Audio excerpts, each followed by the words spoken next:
Sri Pinaki Mishra. Next, Sri Dr. Shashi Tharoor. Thank you. Thank you very much, Mr. Chairman. I think this has been a very rich debate already, and I know it's going to continue. And I want to really say that a few years ago, as Chairman of the External Affairs Committee of Parliament, I had said there is no such thing as a Congress foreign policy or a BJP foreign policy. There is only Indian foreign policy and India's national interests.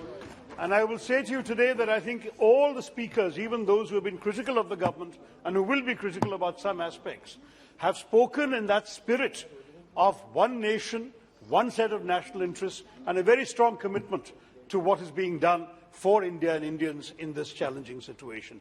And I do want to assure my friend, the Foreign Minister, that we have all been watching with very close attention and admiration the adroit diplomacy he's been conducting, and at the same time with some concern about some of the areas on which we may have a slight difference of emphasis. Let me say, sir, having said that I'd like to address these remarks and the issues facing us under three broad headings, and I'll be fairly brief on each of them. One is the humanitarian situation and the evacuation. The second is our stand at the United Nations. And the third is the geopolitical implications of this crisis for all of us. Now, if we look at the humanitarian situation and the evacuation, I think there is no doubt that we are all incredibly grateful for the success of Operation Ganga and the return of some 23,000 Indians, mainly medical students, back home to India. And on that, I don't believe that there is any particular demurral. But it is to be pointed out that while we commend the embassy for having begun to register the students in Ukraine early in the process, it is also true that some other embassies were quicker off the mark in getting people out. And I think there's no harm in admitting this. This did happen. The fact that we registered the students was useful. But we did not, for example, have enough domestic transport arrangements in Ukraine.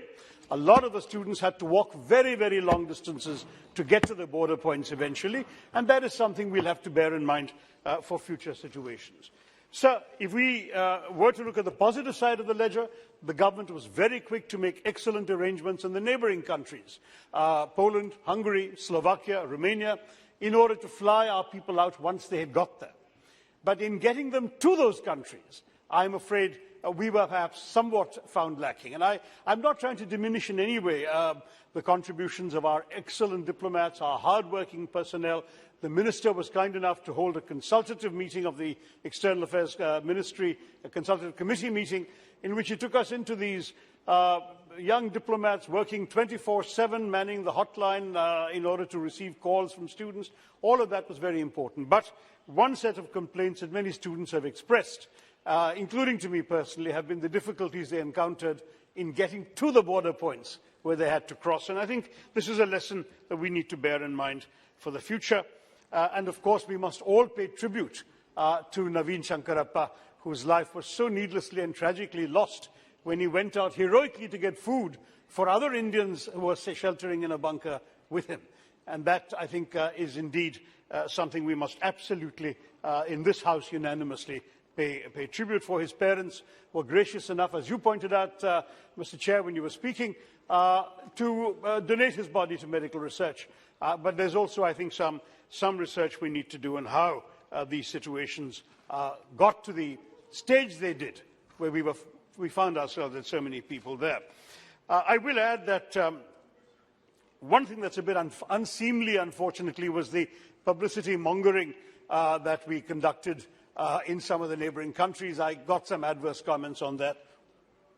I think it was unnecessary. Our nation would have risen in gratitude, and we don't really need publicity in foreign countries for what we're doing for our own people. That was unfortunate and should have been discouraged. You know what I'm talking about. Well, let's move on, Shaukat. But I do want to mention one more good thing which I think has not been mentioned by some of the speakers, and that is the timely and appropriate humanitarian aid that India has sent to Ukraine. That was good. I congratulate the government for having taken that initiative. I think we sent something like 90 tons of relief material, no small amount, and that was essential for a country that is going through the hell that the people of Ukraine are suffering.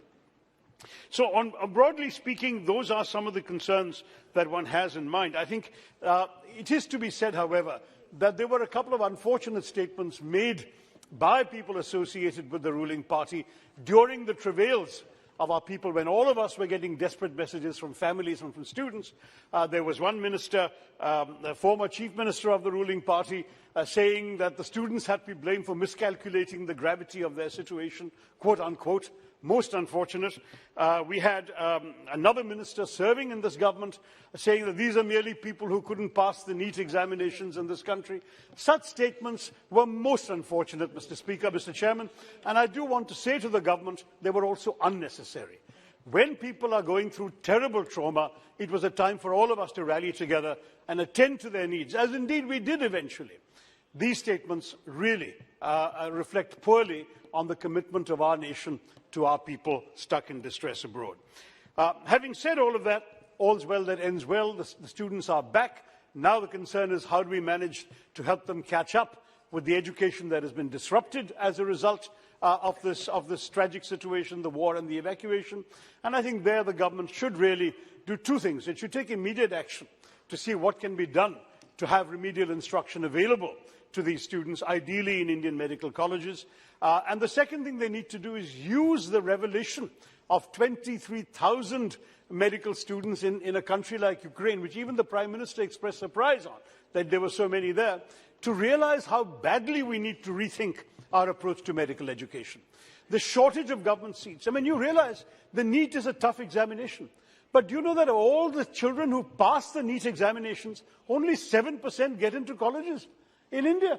They have to go abroad. They have no choice.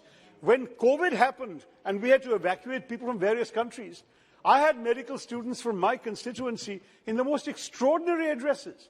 Places like Moldova, remote corners of China, Kazakhstan, and so on, because, of course, they could not get education. I think the government really has to use this opportunity to take a root and branch look at establishing an adequate number of government medical institutions. We have heard so many promises over the last 8 years that AIIMS will be introduced in every state. My own state has received that promise from 3 successive health ministers. We're yet to see the foundation stone of an AIIMS being laid in Kerala. Let us now move on a war footing. We need doctors, very clearly. We have people capable of studying to be excellent doctors. Let's give them an opportunity to do so affordably. So that's here is the first basket of issues, the humanitarian ones. So second, my concern about our stand at the United Nations, which I recognize has evolved in a way that I can today fully support. But I was shocked, I'll say very honestly, at our first couple of statements at the United Nations. As I mentioned to the Foreign Minister, it was not just the abstention. Abstention, there are good reasons why we wanted to signal a certain position. But the fact that in the initial statements at the United Nations, we failed to mention any of the principles that we have stood for in the world for the last 75 years. We didn't mention the UN Charter. We didn't mention state sovereignty. We didn't mention the inviolability of borders. We didn't mention even the inadmissibility of the use of force when it comes to resolving international disputes. These are basic core principles. They go back to Nehruji's Panchsheel and before. And these are things we've always stood for. It took a while, but eventually we've got around to it, and we have in our last few statements done this, even while abstaining in the UN Security Council, in the General Assembly, and in the Human Rights Council. Now, the fact is, we have great respect for strategic autonomy. We want to make our own choices, but our choices can sometimes involve standing up for principles. We need not have behaved as we did in the initial stages of the UN. And what was particularly deplorable was that first statement in which we showed a shameful even-handedness between the aggressor and the victim. We actually merely urged both sides to de-escalate. Now, if somebody is attacking you and you're defending yourself, are you guilty of escalation? How can we use language like that? We said that we call for concerted efforts on all sides to return to the path of diplomatic negotiations and dialogue. Well, one side is being attacked. If you don't want to use harsh language against that side, because in the name of your friendship with them, then I think one has to also ask, if we can't speak frankly to our friends, then what is the friendship worth? I think it's very important that we stand up for the fact that in these matters, we can at least have spoken with a certain amount of moral conviction and courage, even while, if necessary, choosing to abstain. And I understand we have a special, privileged strategic partnership with Russia. It goes back a very long time. I myself, just last month, had inaugurated the celebrations of the, whatever it was, 75th year of Indian-Russian diplomatic relations or whatever. And I had spoken very warmly of our close relationship. It's not something that anybody on this side of the aisle is going to be criticizing the government for respecting.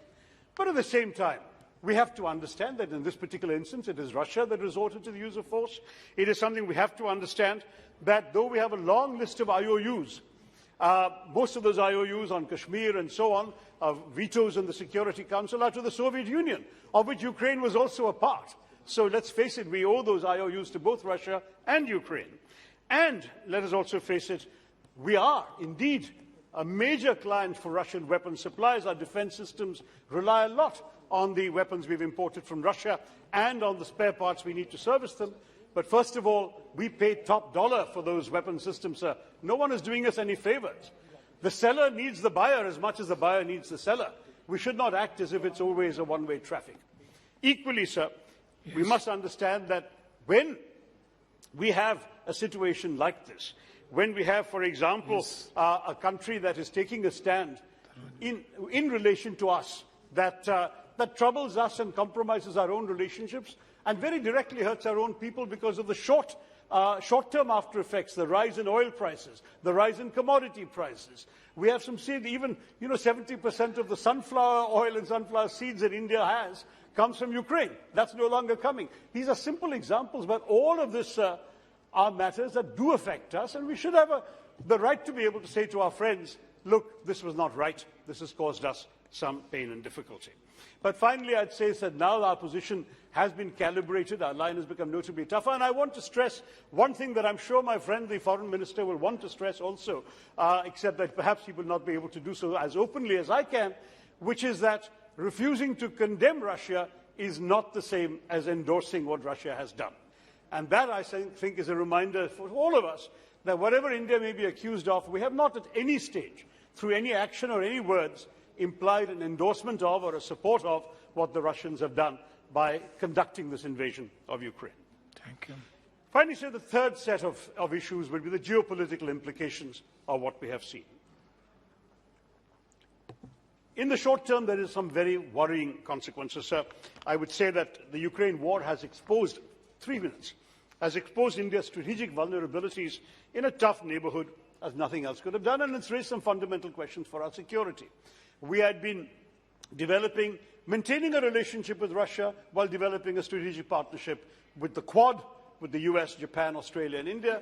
Suddenly the 3 Quad members have taken a very different position on Ukraine from what we have. We are somewhat out of sync with them. We have scrambled to keep them on side and to show some understanding of our position. And so far I commend the diplomatic efforts of our government that we have been able to keep them on side and they have signalled an understanding of India's position. At the same time, there are some real concerns about the larger implications. We are seeing Russia and China getting more and more close to each other.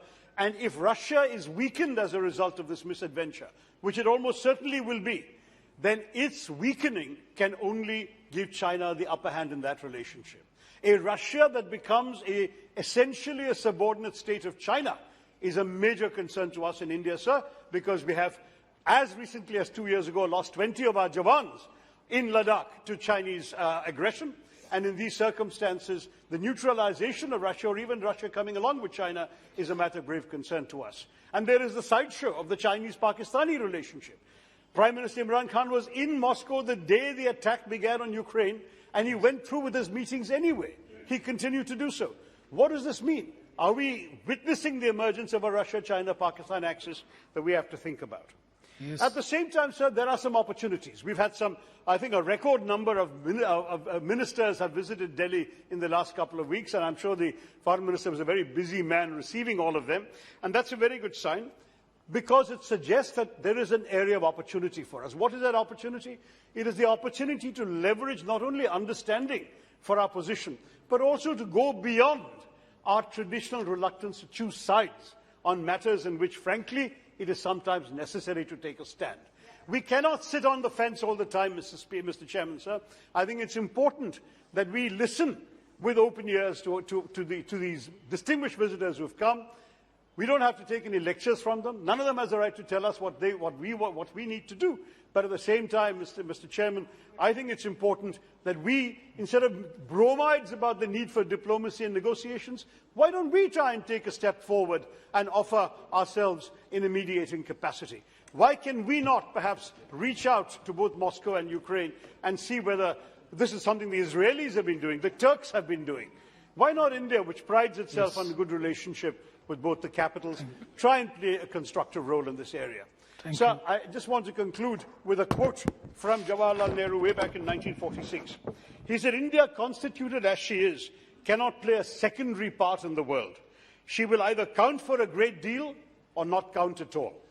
I urge our foreign minister and our government, let it not be a case of India not counting at all.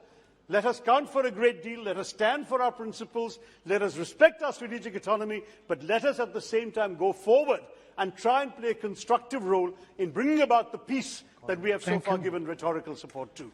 Thank you very much. Thank you, Tharoor ji. Next, Doctors Farooq Abdullah ji. Thank you, Mr. Chairman.